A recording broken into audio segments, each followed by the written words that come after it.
Last week, the Barrie Public Library Board presented its 2023 budget to the City Council at City Hall. Chair Austin Mitchell and CEO Lauren Jessop requested $10.2 million, a 2.6% increase from the previous year. More than 60% of total will go towards the salaries, while around 15% will be spent on library material and programs. Lauren Jessop informed the council that last year, Barrie Public Library opened its third location, Holly Branch, at 555 Essa Road. This location joins Downtown and Painswick branches to further reduce barriers to accessing library services. The library also acquired an outreach van, expanded its library of things, and installed book kiosks in Barrie recreation centers. With over 34,000 members and 340,000 visitors, the library has greatly increased its reach within the city. Councillor Anne-Marie Kungl praised the board for its transparency in providing performance updates. However, Deputy Mayor Robert Thompson was critical of the library's proposed 3.5% increase in benefits. Yet, he did not take issue with the police's proposed 5.2% increase in salaries and benefits during the police budget presentation.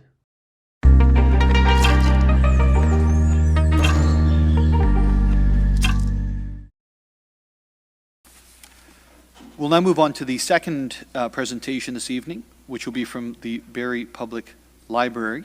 I'd like to call upon Lauren Jessop, Chief Executive Officer of the Barrie Public Library, and Austin Mitchell, Chair of the Barrie Public Library Board, to provide their presentation.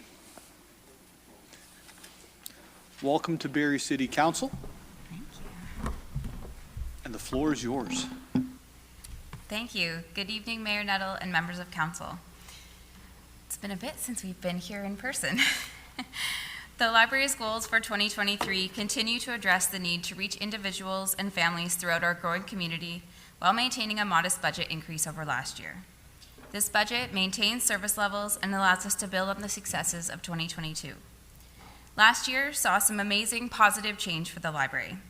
We are so thankful and proud to have opened our boutique library in Holly, acquired our BPL on-the-go outreach van, expanded our library of things, and installed book kiosks in 2 Barrie recreation centers. We accomplished so much last year that this year will be a time for catching our breath, making smaller tweaks and improvements to our services, and continuing our focus on ensuring library services are accessible to all. With a more typical year planned, we are presenting a maintenance budget below the budget increase recommended for service partners. I hope you will indulge me for a few minutes before we get into the meat of our budget to share some of the great things we achieved last year. The library's biggest objective in 2022 was opening the Barrie Public Library location in the Holly neighborhood. We so appreciate the assistance of councillors and city staff in making this a reality. Since this space opened in August, residents are popping in to attend programs, to use the meeting room, and to borrow materials, with many walking and biking over to enjoy the space. Children's programming is especially popular at Holly, with numbers matching what we were seeing at Painswick and downtown. Our assumption early on was that some of the traffic from our other locations would move over to Holly, but the numbers for programs continue to be high across all locations. We are very pleased with the community's response to Holly and look forward to welcoming even more residents in to enjoy the space as word spreads. Our service model meets our community where they are. In 2022, we were able to purchase a van for staff use, allowing us to expand outreach to meet more people out in the community. From the ever-popular Holly outdoor story times to story walks in city parks, to engaging activities at our open-air Dunlop tent and food security programs with Barrie Housing, library staff engaged more than 4,000 visitors at outreach events last year. With grant support from the Healthy Communities Initiative, we were able to add large format blocks, lawn games, and other items that encourage learning through play. Outdoor Storytime supports children's natural curiosity and learning. Like traditional storytime, these programs provide stories, rhymes, and music with a focus on early literacy and parent education, so that caregivers come away with literacy skills they can continue at home. Supporting literacy is at the core of what we do. With 45% of Canadians lacking the literacy, numeracy, and digital skills to thrive in the knowledge economy, the opportunities we offer to support learning and personal growth at any age are more important than ever. We offer a whole host of opportunities like one-on-one tech coaching, access to early literacy programs, tutoring for children, digital life skills for seniors, business development for entrepreneurs, and I could go on and on. March of last year saw pandemic restrictions begin to ease, and with that, we were able to ramp up our programming. By Q3, we saw a return to pre-pandemic program numbers. Despite a slower start, we shared our programming with over 25,000 participants last year. In 2022, 9,727 new members joined the over 34,000 members who actively use their library cards. New and existing patrons continue to browse and borrow both digital and physical materials, and we've seen a 3.7% increase this year in digital circulation alone. Our library spaces saw 340,000 visitors last year, with high demand for meeting space, computers, laptops, and access to Wi-Fi. In the last quarter, we saw a return to pre-pandemic numbers in terms of visits to our spaces and our number of program participants. We expect these trends to continue. Libraries continue to be a high-value service for many residents, and it is important to note that during times of economic uncertainty, more people begin to turn to the shared resources a public library provides.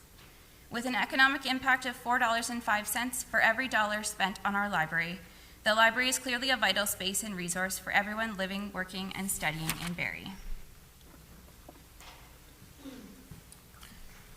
Now, as we look toward 2023, I just want to highlight a few of the more significant drivers resulting in the small budget increase over last year. The board has determined that the municipal funding required to maintain adequate and effective library service in 2023 is $228,000 over the approved 2022 municipal grant. This is an increase of 2.43%, a modest figure that is below the direction provided to service partners. The board was very pleased to see staff come back with the modest budget when we were able to increase the square footage for libraries for Barrie from 56,000 square feet to over 60,000. Our 2.43% budget increase does not just represent an increase due to inflation, it represents a library system that is tangibly providing more services to the community than it was last year. When we look at this line by line, you can see a small increase in salaries, 2.5%, which accounts for annual step and contractual agreements, as well as a 3.5% increase in the cost of benefits. The library's budget, like everyone else's, is challenged by inflation. The cost of library materials is up 7.66% over last year. However, to keep operational increases low, the library board is supporting the materials budget with a draw from reserves. We are purchasing more digital materials than ever before, and as these tend to cost more than physical materials, an increase to this line ensures we're able to provide the materials that our patrons want. Nearly half of what you see under contracted and other services are funds expensed by the City of Barrie corporate facilities to maintain our spaces. This includes overall facilities maintenance and custodial services. Corporate facilities determines this figure annually with input from library management. This figure also includes the rent payments at our Holly location. Library management worked with city staff and smart centers to negotiate a lump sum payment for capital improvements at Holly in 2022, with the remainder added to lease payments over the life of the lease. The lump sum payment towards capital improvements was funded by the library. We have found savings in the budget in a number of areas, including a 30% reduction in consulting and professional services for the year. We also expect to see an increase in revenue for room rentals and printing as we increase access to bookable meeting rooms and as patron use continues to increase back to pre-pandemic levels. The library also continues to bring in revenue from the Township of Oro-Medonte as they contract our library for services. This is a high-level overview on the slide, and we're happy to come back to provide further details at the end of the presentation. As we mentioned earlier, community outreach continues to be a focus for the library in 2023. Building on the success of BPL on the Go, our mobile outreach vehicle, we will be adding additional eye-catching and accessible service in the form of a book bike. Our offering pop-up library spaces in underserved areas of the city will provide equitable service delivery, engage new members, connect with those that are marginalized, promote our physical and digital collections and resources, and increase our memberships. The book bike will be a prominent figure beginning this summer on Barrie's waterfront. These and other outreach initiatives increase the visibility of the library in the community, bring our resources to our patrons outside of our walls, and reduce barriers to access. BPL on the Go will continue to increase this visibility further and make it easier and more convenient for staff to reach our patrons where they are. We aim to provide inclusive places where ideas can incubate, learning is encouraged, and community building is nurtured.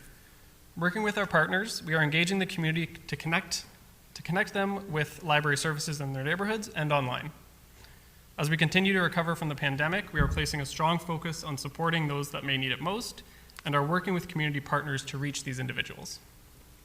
For example, later this month, we are partnering with YMCA Simcoe Muskoka and the Barrie Police Service to provide story time to children at the Newcomer Center. The kids will hear stories and songs and learn more about the library and our community, while caregivers can get the support they need uninterrupted. We're also doing what we can to stem the knowledge gap left by the pandemic through a partnership with the Simcoe Muskoka Catholic School Board. With teachers paid by the school board, we're offering free small group tutoring to help kids catch up. This program is available at all 3 locations and has proven to be both beneficial to students and popular with parents. We know it can be hard for those that may be struggling to get the support they need. We continue to work with the Canadian Mental Health Association, Empower Simcoe Housing Support, and the Listening Post to help these organizations reach their clients in a convenient public space. And while they're at the library, they can learn more about all the library offers, such as help for job seekers and information and referrals to other agencies through Information Barrie. These and other partnerships allow residents to discover opportunities for growth and learning and allow the library to leverage the expertise found in our community.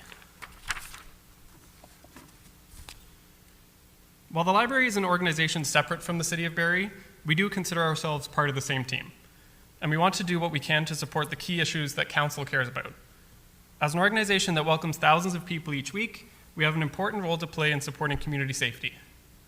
Last fall, as an action coming out of the Community Safety and Wellbeing Plan, we hosted a series of workshops with the Women and Children's Centre of Barrie to provide trauma-informed training for library staff, city staff, and community organizations. By approaching situations from a trauma-informed lens, library staff and community members who work with the public are more able to de-escalate situations and help individuals find the resources they need to succeed. The library is also well positioned to support Council's priority to build a thriving community. Every day we provide programs that support the city's arts and culture, and we continue to build on this as we expand our offerings into new neighborhoods and partner with new organizations. On the next slide, we'll talk about how we are also supporting a vibrant downtown.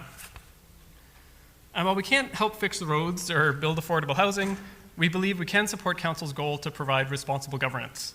We have a strong library board that values financial oversight, advocacy, and is focused on providing an exceptional service to residents. The board is well-rounded, with individuals bringing a wealth of professional expertise who can always be counted on to ask the right questions. We wish you all the best as you work toward your priorities that you've identified. We are very proud of the progress we made in 2022 towards our goals. This year, we are focused on planning for the future. The library's master facilities plan was created in 2018 through partnership with the city.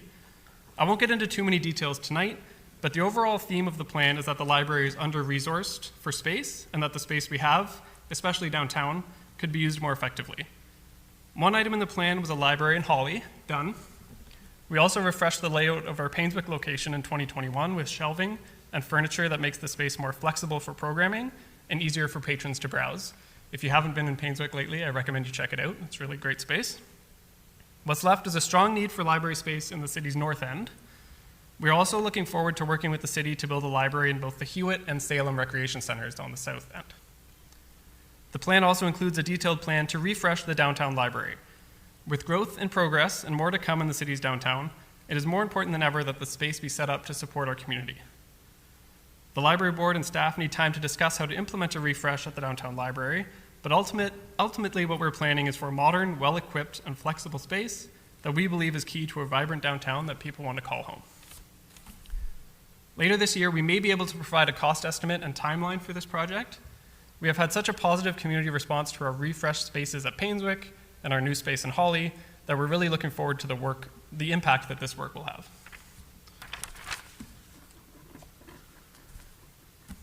Public libraries encourage human connection, inspire community participation, and shape the way people interact. As we continue to improve our programs, services, and access, we are bolstering the social infrastructure of our city, leading to a more resilient and happy community. The library supports individuals to grow and achieve their potential, entertains and educates through our programming, provides no-cost access to reference services and technology, fosters civic engagement, provides a safe place for gathering or independent activity, and provides access to growth opportunities for everyone. These services are vital to the City of Barrie and contribute to our success as a community. At the library, we are consistently working to ensure more people can discover opportunities inside and outside our walls. We appreciate Council's continued support. Thanks. Thank you so much for the presentation this evening, Lauren and Austin, and it was great to have the opportunity to sit down with you a couple of weeks ago, I guess, where I was nursing what I thought was a sprained foot and is actually a broken one, so we'll see where that goes. But I really do thank you for your presentation this evening. I'd like to open up to members of council. Are there any questions from members of council? Councillor Harvey. Yeah, thank you, Mayor Nuttall, and thank you for your presentation. Obviously, you did highlight the new Holly branch, and I know it has been quite a success, and obviously I think it might be a new model to be moving forward with, because it seemed to be a very cost-effective way to open up a new branch without it costing $8 to $15 million on a capital side of things. One thing that I just wanted a little bit of clarity from, and I don't know if I misheard you, you mentioned that the Holly Library was funded by the library. Now, it's my understanding that the capital side of it was funded by reserves that the city had, so I'm just wondering if I could get some clarity on that. Sure. Through you, Mayor Nuttall, to Councillor Harvey. The capital for Holly was funded from library reserves. So like our shelving and furniture and the things that we purchased for Holly's capital was funded by the library's reserves. Just a follow-up, if I could maybe get Mr. Miller to clarify that, because my understanding was this reserve was actually a city reserve and not a library-controlled reserve. Through you, Mayor Nuttall, to Councillor Harvey. So the Holly branch is a leased facility. So the leasing costs are paid from the city's, primarily development charge reserve. The library has their own reserve that, as that was just described, that was used to purchase some shelvings in the branch. I believe there was some additional money held back in last year's operating budget that went towards some of the capital costs, but I can certainly provide clarity and report back to council. Okay, yeah, thank you. It was obviously it was a development charge piece of it that I was thinking of, and that's maybe where there's a little bit of muddiness as to the dialogue around that. But I'll leave that alone for now. Now, when it comes to your year over year, when it comes to library materials and programs, now in 2022, you show just a crack over 1.4, and it's basically almost dollar for dollar in 23. Now, I know one of the bigger projects that you guys did in 22, I believe, was refurbishing the Painswick location.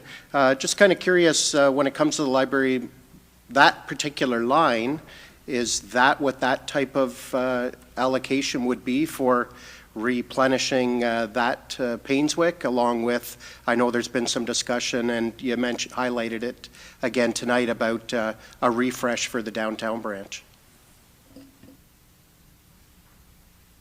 Through you, Mayor Nuttall. Sorry, Councillor Harvey, could you repeat the first part for me?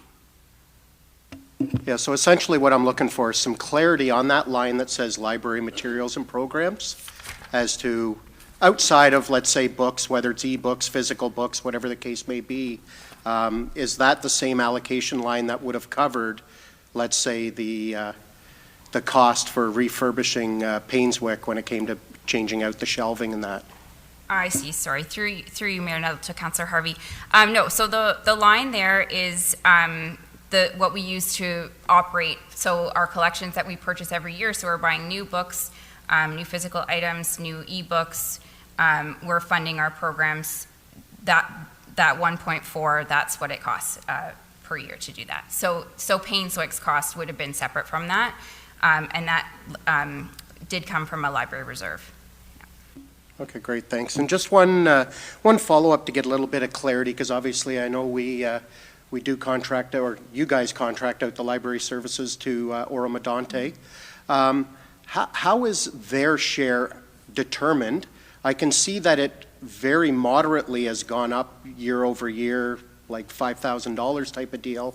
But when I start doing some quick math on my end, when I look at the population basis per se, it seems like if you look at it from a cost per population, Barrie residents are paying significantly more than Oro-Medonte residents. Yeah, through you, Mayor Nettle, to Councillor Harvey. The contract for Oro does go up 3% per year. And it's funny, Oro has contracts with a number of municipalities, and they all seem to be developed a little differently. I wasn't part of that when it was put together. It's been in place for quite some time. And so that's how it's calculated, is it just goes up a percentage every year, and every few years the library board may negotiate that with Oro to increase that amount, but it's been at 3% for a number of years now. Okay, thank you. I just wanted to kind of highlight it because I think it's something that the board needs to look at to see whether or not they're actually paying their fair share. Now, obviously, people that would live in the north part of Oro-Medonte, I can't imagine they're going to be coming down to Barrie to use their services and probably have an agreement with the Aurelia Library, let's say. But I think it's definitely something that we need to look at as to how many active cards we have that are on the Oro side of things in relation to people from Barrie that are using it. Just so that way, obviously, we want to make sure that everybody's paying their fair share when it comes to that. But again, that's something that your board needs to work out. Thank you for your time, and thanks for the presentation. You're welcome. Thank you, Councillor Harvey. Councillor Riepma.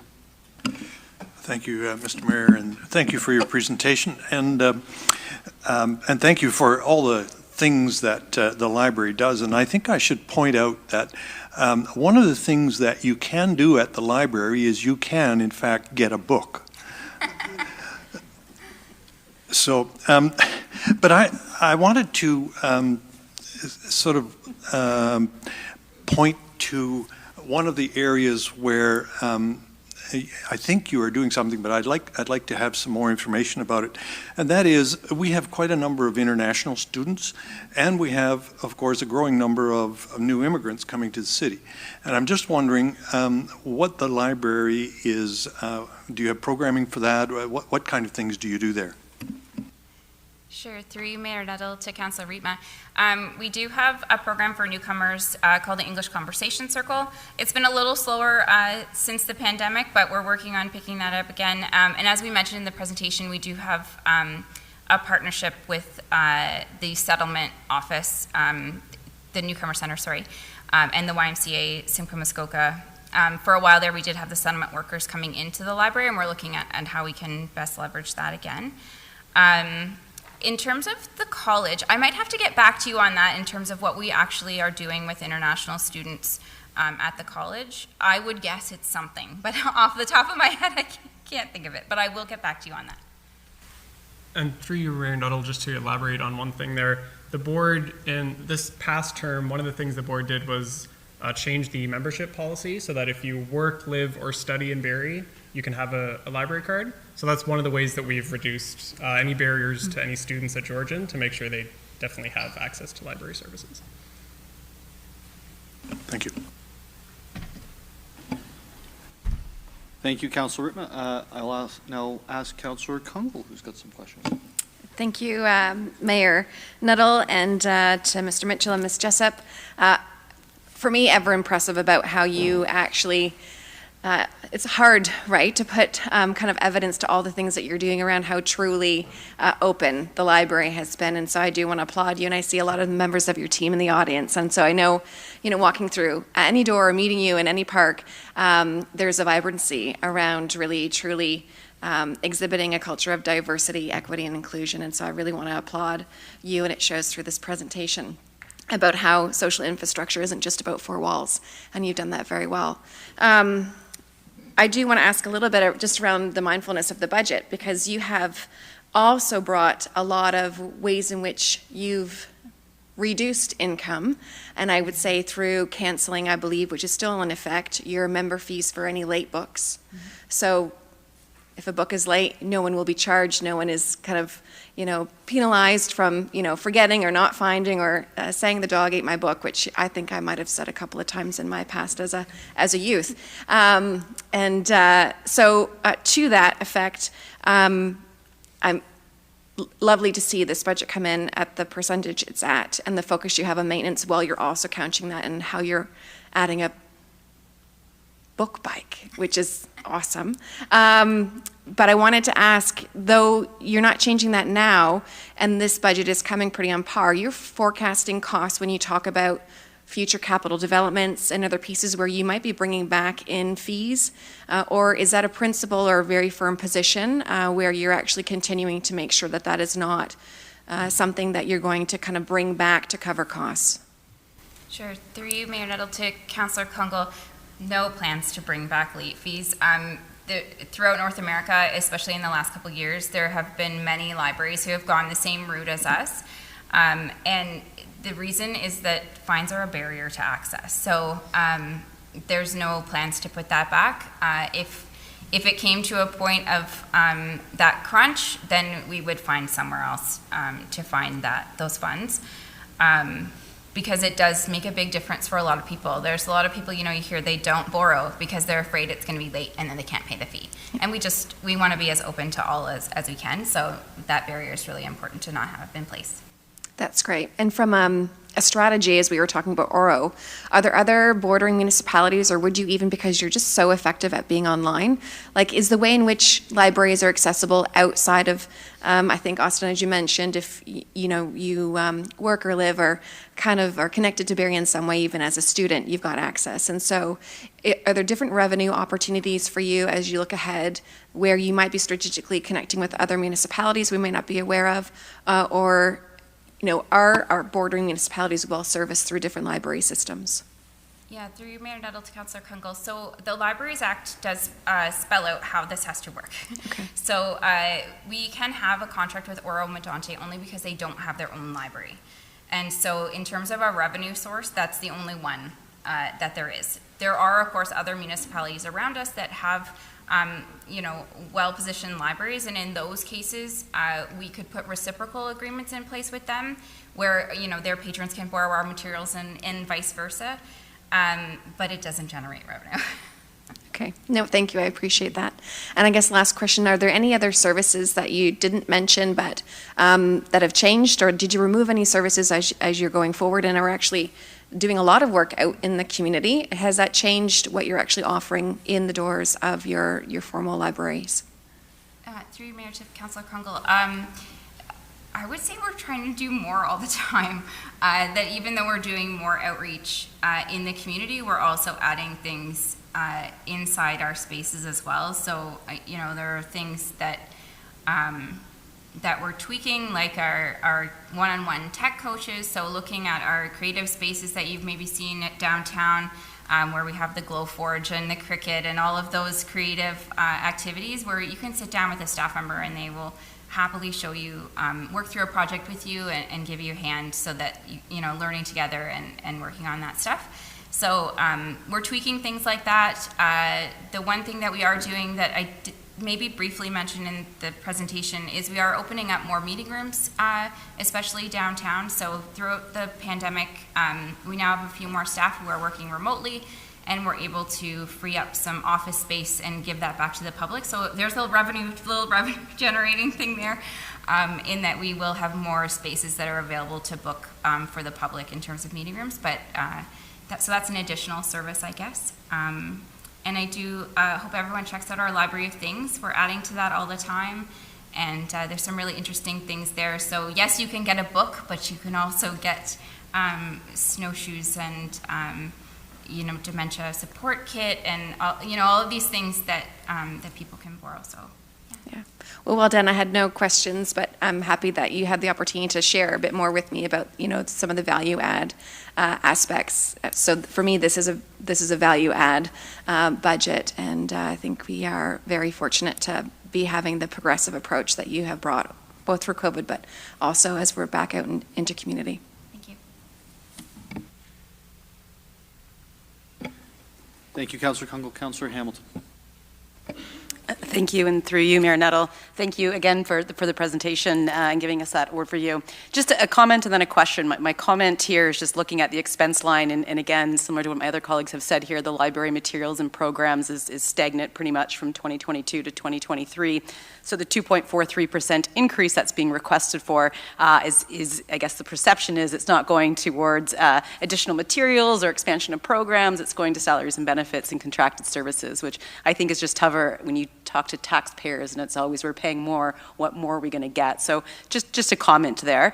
It would also have been really nice to see, I think we had a lot of questions about what programs you're offering. It would have been great to, and maybe in future, and I'm sure I can research this as well on your website, but what the priority programs are for this next year in relation to your strategic plan. I think that would be insightful for us to have access to be able to share to our residents as well. And my question is actually in regards to such program. I know there's been a lot of success across other municipalities with a community fridge, and I know Newmarket has one that was spearheaded by the library board there.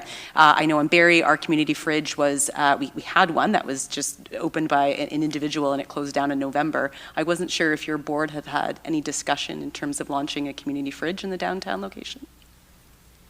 Sure, through you, Mayor Nuttall, to Councillor Hamilton. The library board hasn't discussed it, but as a staff, we have been talking about not necessarily a fridge, but a pantry.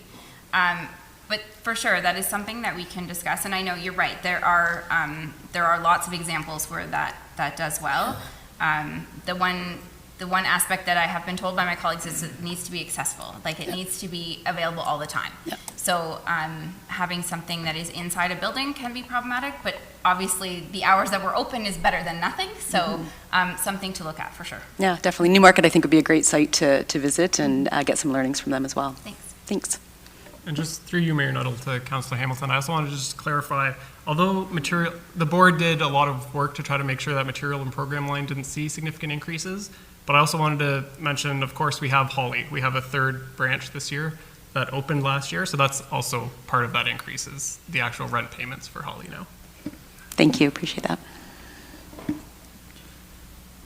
Thank you, Austin. Just to confirm that what you're saying is the annualization of those staffing costs in 2023 that were only partial perhaps in 2022, is that correct? I mean the actual physical location is what I'm referring to, the actual building rent costs. Okay, thank you. Councillor Harris. Yeah, thank you, Mayor Nuttall. Through you to the presenters, and thank you, Ms. Jessop and Mr. Mitchell. Exciting year, obviously, in 2022 for the library with the opening of the Holly branch and also addition of kiosks. I know we experienced a kiosk being placed in Allendale Rec Center. So just curious, and in recognizing, the library event outreach program, the kiosks, the increase in digital content, and even having smaller sites like Holly, is the future of the library to have smaller sites or different applications than, like is it a hub and spoke model? We have the big library downtown, and we have smaller, more easily accessible, using technology, using outreach to provide library services than big building structures. And it's kind of prefaced, we had infrastructure and community investment meeting earlier, and the pressures around our capital plan and our costs for our city. So just wondering if you can give us a bit of a sense, the 2023 budget, but as it looks to the future of libraries and how that can be cost effective and also to improve the reach to people. Through your Mayor Nuttall to Councillor Harris, the board has been very pleased with how Holly has worked out so far last year. It was kind of, it was a pivot for the board and management for sure to switch to that model and see how it would work, but we're very happy so far with how that boutique space is how management kind of sold it to the board, and we're very happy with how it's working, and we could see that going forward as potential options. Of course, the co-locating with rec centers is also a huge benefit to libraries and to recreation centers. Having them, that's kind of in between. It's not a big standalone building, but it's also not a really small boutique. So we can definitely see a hybrid of having these boutique spaces and then having those shared spaces in rec centers as working out really well. Did you want to add anything to that? Yeah, just to add to that, I guess the thing is that the Holly is amazing in a built-up area, right, where there's not a lot of space for development. that model is working great because there's so many people around that area already. So I would say if we were looking at the north end of Barrie, a boutique model like that would be great, where we can put a library in an existing space. I do still think, though, that the library co-located with the rec center at Hewitt and in Salem, as is in the plan, is great for us. The space would be built for the purpose that we would need it for, right? So, and I don't foresee that each library is going to be the same, right? So, if we're looking at a library in Hewitt, we might look at things that we could build there that we can't offer in our other facilities. So, there's things like podcast studio, that sort of thing that you might want to build into a facility when you're able to create it in that way. Does that make sense? Yeah, absolutely. Thank you. Yeah, it was interesting. The last comment made me think about, so what does the library, what is it for a community? And I wouldn't have envisioned a podcast studio, but then, that might suggest my connection to technology is not what it should be. But so thank you for that. Yeah, I appreciate it. And I think, obviously glad to hear you talk about other areas that don't have a rec center. How would they get library services or be closer to having library services? I know for Deputy Mayor Thompson, he won't have a beach in Ward 5. And never say never, maybe, but he might get a library, is what you're saying. So that's a good thing. So thank you. Thank you, Councilor Harris. Councilor Morales. I'll be quick, Mayor Nettle. I wasn't going to say anything, but Councilor Harris's question kind of inspired a question. I'm a little hesitant about capital investments in the downtown branch as per the budget, as per the capital plan, just because I personally, I'm going to speak for myself, I envision that hub model where there's more branches. You guys have been so successful with the Holly example, and leave the rec centers aside, whether they do happen with the library component. We'll leave the south end aside. I think bringing the library services to where the people are, instead of having an over-centralized location. I'm not saying it's not effective, but it's just, in my opinion, very over-centralized, lots of space to heat and cool and keep hydro for. Whereas this kind of plaza model, I'm sure there's a better word for that, but it might be really effective with something, let's say, at the Eastview Arena Plaza on Johnson and Steele. Something really effective on Livingston East or West for Ward 3s and 4s, Letitia Heights Plaza. So, at what point, here's the question, at what point does the library board make the decision, or at what point does even council give the directive to say, wean away from the downtown branch and break them apart? And everybody's always scared because, I could see it in your face, Ms. Jessop, you're like, don't take away my downtown library. But it's not taking it away, it's just, what's the next evolution of library services? And I know there's many risks, in people's minds that, it doesn't actually materialize into branches. But at what point does the library board or council give the directive to wean off, let's say, a downtown location and start spreading the resource deployment? Through you, Mayor Nettle, to Councilor Morales, I can't really answer that, I guess, except to say that I do still think that the downtown library is a great model. It's where the bulk of our collection lives. So yes, we have delivery that brings the items that people request from downtown to Painswick and Holly and any future branches that we would have, but the bulk of the collection does live there. And so it does need the space for that, as well as it has the most and the largest meeting rooms. So meeting rooms have become, since we've been back, a little bit more from the pandemic, meeting rooms have been really popular. So the community is looking for those spaces where they can meet as a group and meet inexpensively as a group. So they're using those spaces. If you come through at any given time, like the tables and chairs downtown are often quite full with people working and studying and reading and using the computers. I do still think that the downtown library is effective, and that as more growth happens in the downtown, we are looking at that model that is more similar to Holly and Painswick, where people do live near this library, right? Even across the street from the library, it's currently vacant, but it is slated to be built up into a housing development. So Yeah. Yeah, okay, so I'll repurpose this question for staff. Ms. McAlpine, who makes the decision? From a not like a yes or no, just from a technical perspective, who makes that decision? Is that the library board? Is that a combination of staff and council? Mayor Lehman, through you to Councillor Morales, typically the library board would present its strategic plan and that envisions related to future library. Any particular facility space actually comes forward to the city. I would be neglectful if I didn't remind people that that is a city building, the downtown space. It's not a building that's at an age that we would be looking to downsize it physically. It certainly still has significant lifespan, while its modifications inside of it may be beneficial to its operations.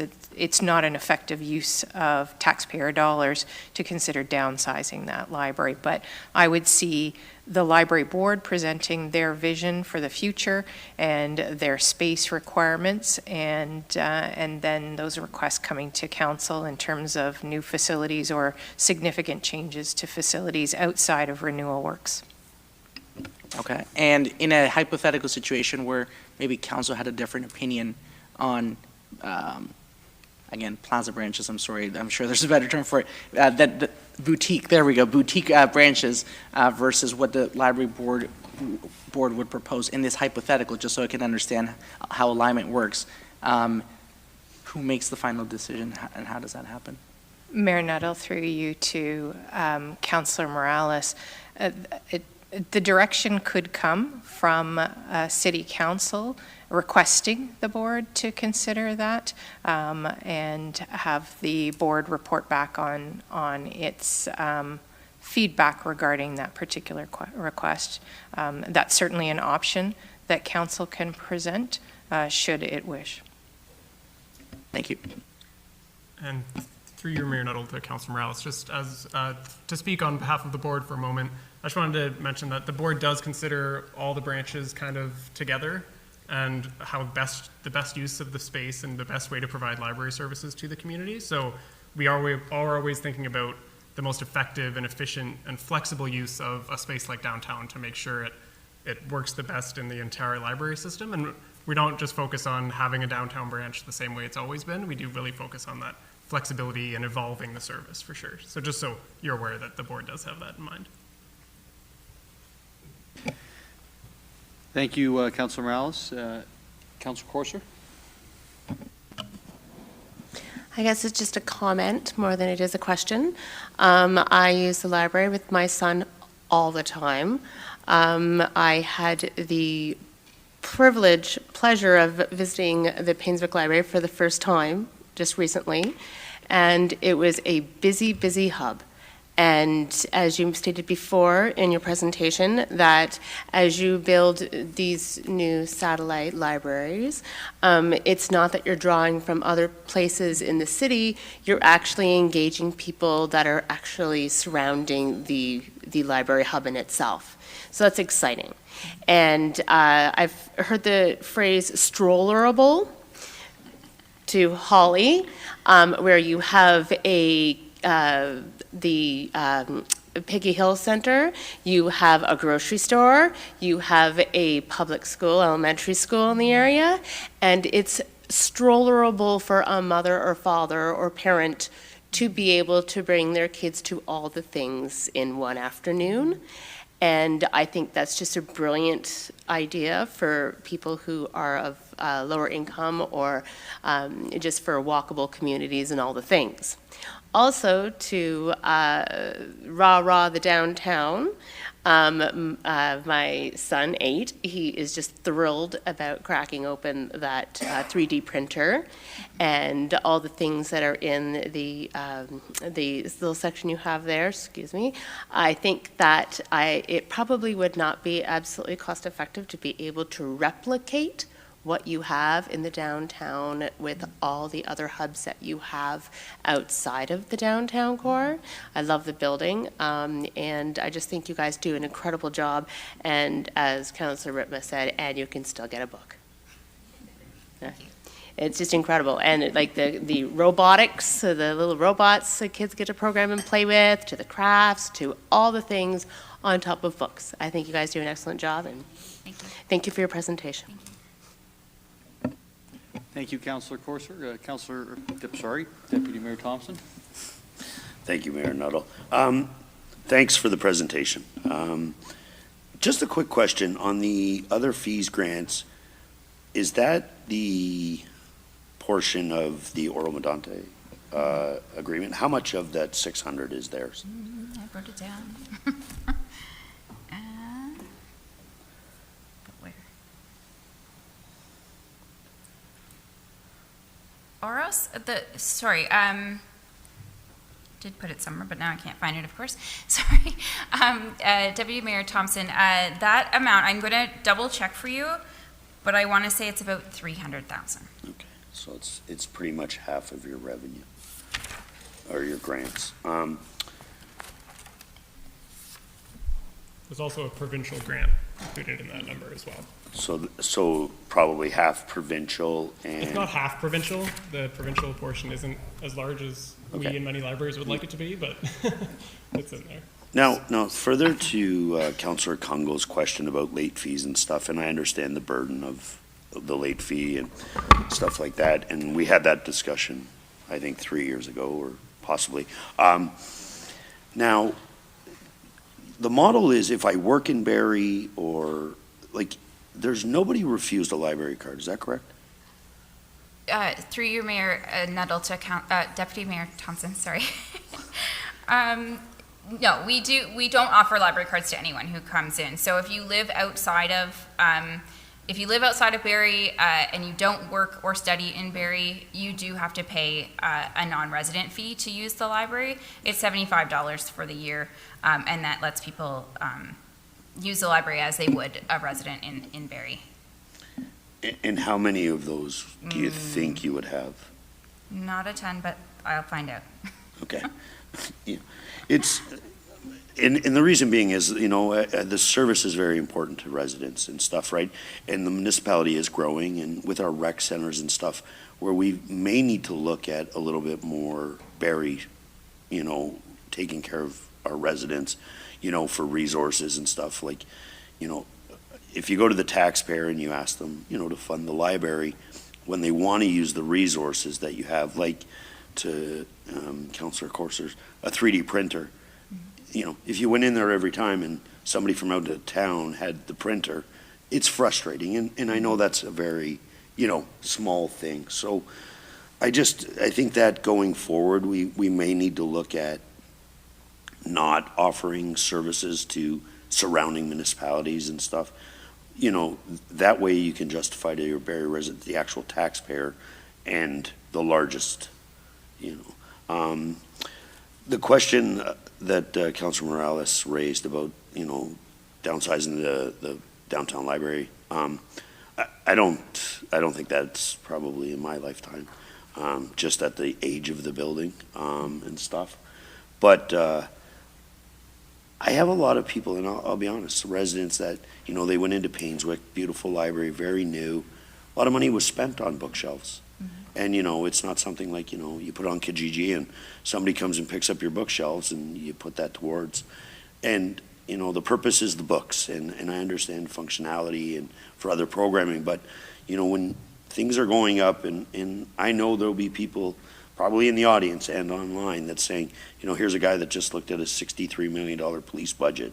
But in this job, we look at everyone individually, and, you made the point of, team, right? Like, so everything has to be looked at individually.